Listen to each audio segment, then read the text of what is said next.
Hello കൂട്ടുകാരെ, അപ്പം എൻ്റെ ചൈൽഡ്ഹുഡിലെ ഒരു വെരി ബ്യൂട്ടിഫുൾ മെമ്മറിയാണ് ഞാനിവിടെ പങ്കുവയ്ക്കുന്നത്. നിങ്ങളുടെയൊക്കെ അനുഭവത്തിലുണ്ടായിരിക്കും. എൻ്റെ ഫാദറൊക്കെ രണ്ടുപേരും, എൻ്റെ ഫാദറും മദറും ജോലിക്ക് പോകുന്നവരായിരുന്നു. അപ്പോൾ കമ്പനിയിൽ നിന്ന് അവർ തിരിച്ചു വരുന്നത് 5 മണിക്ക്.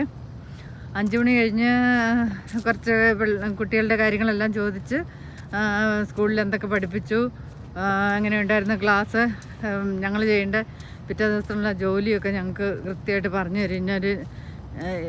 ഇന്നവർക്ക് ഇന്ന ജോലി എന്നുള്ളതെല്ലാം പറഞ്ഞു വെച്ച് എല്ലാം കഴിഞ്ഞിട്ട് ഫാദർ ഒരു കടയിൽ ഉണ്ട്, ന്യൂസ് പേപ്പറൊക്കെ വായിക്കാനും ചായ കുടിക്കാനൊക്കെ ആയിട്ട്. അന്നത്തെ കാലത്ത് അങ്ങനെ ഒരു രീതി ഉണ്ടായിരുന്നല്ലോ, ആളുകളൊക്കെ ആയിട്ടൊന്ന് സംസാരിക്കുകയും ഇൻട്രാക്ട് ചെയ്യുകയൊക്കെ ചെയ്യുന്ന ആ സമയത്ത് അവർ. അപ്പോൾ അത് കഴിഞ്ഞ് തിരിച്ച് വരുമ്പോൾ ഒരു 9 മണിയൊക്കെ ആവും. അപ്പോൾ ആ സമയത്ത് വരുമ്പോൾ ഫാദറിനുള്ള ചോറെല്ലാം വേറെ വിളമ്പി കൃത്യമായിട്ട് വെച്ചിട്ടുണ്ടാകും. അപ്പം ഫാദർ ചെയ്യുന്നൊരു സ്നേഹസമ്പന്നമായ ഒരു കാര്യം എന്ന് വെച്ച് കഴിഞ്ഞാൽ, പുള്ളി എല്ലാവരും വയറിൽ ടച്ച് ചെയ്ത് നോക്കും, നിങ്ങളെല്ലാം വയറ് നിറഞ്ഞാണോ കുട്ടികൾ കിടന്നുറങ്ങുന്നതെന്ന്. അത് കഴിഞ്ഞിട്ട് ഞാൻ മാത്രം പറയാം എനിക്ക് വയറ് നിറച്ചിട്ടില്ലെന്ന്. അപ്പോൾ ഞാൻ ചാടി എണീറ്റ് ഫാദറിൻ്റെ കൂടെ ഇരുന്ന് ഒരു ഉരുള ഫാദർ കഴിക്കുന്നതെന്ന് മേടിച്ച് കഴിച്ചിട്ട് ഞാൻ ഉറങ്ങത്തുള്ളായിരുന്നു. ആ ഒരു അഫെക്ഷൻ എന്ന് പറഞ്ഞു കഴിഞ്ഞാൽ അത് ജീവിതത്തിൽ ഒരിക്കലും മറക്കാൻ പറ്റാത്ത അഫെക്ഷൻ. അതാരും നമുക്ക് തരത്തില്ല. നമ്മൾ വിവാഹം കഴിച്ച് കുടുംബമായിട്ട് മറ്റു കുടുംബങ്ങളിലൊന്നും പോയാൽ ആരിൽ നിന്നും അതങ്ങനെ വാരി തന്നാൽ പോലും അത് അത്ര സാറ്റിസ്ഫൈഡ് ആകത്തില്ല.